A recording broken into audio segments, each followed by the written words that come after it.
ইখলাসের সাথে ওযু করার সময় আমি বলতেছি, আল্লাহ আমি যে পবিত্রতা অর্জন করতেছি তোমার সামনে দাঁড়াইবো, নামাজ পড়বো, তোমার হুকুম পুরা করবো।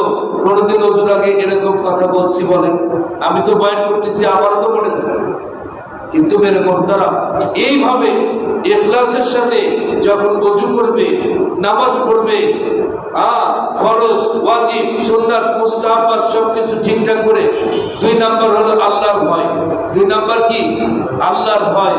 আমি যে নামাজ পড়তেছি এই নামাজের মধ্যে পুরস্কারও আছে, ঠিক মতো যদি না হয় তিরস্কারও আছে। পুরস্কারের কথা তো আগে বললাম।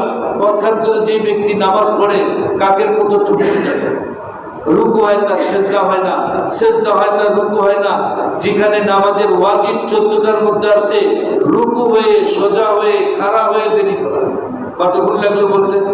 এতক্ষণে তো প্রায় আমার 3টা রুকু আদায় হয়ে গেল। অথচ আমরা সোজা হয়ে দাঁড়াই না, একটু কমর টান না করতে আবার সেজদায় চলে যাই। 2 সেজদার মাঝখানে সোজা হয়ে বসিয়া দেরি করা। আমরা কতক্ষণ করে বলেন? এটা ওয়াজিব। ওয়াজিব যদি ইচ্ছাকৃত ভাবে তরক হয়ে যায়, ফরজের মতো নামাজই হবে না। আর ওয়াজিব যদি মনের অজান্তে, ভুলের মধ্যে ভুলে যদি হয়ে যায়, আর সেটা যদি জানতে পারে, তো নামাজের মধ্যে সজদা দিলে আদায় হবে। এই যে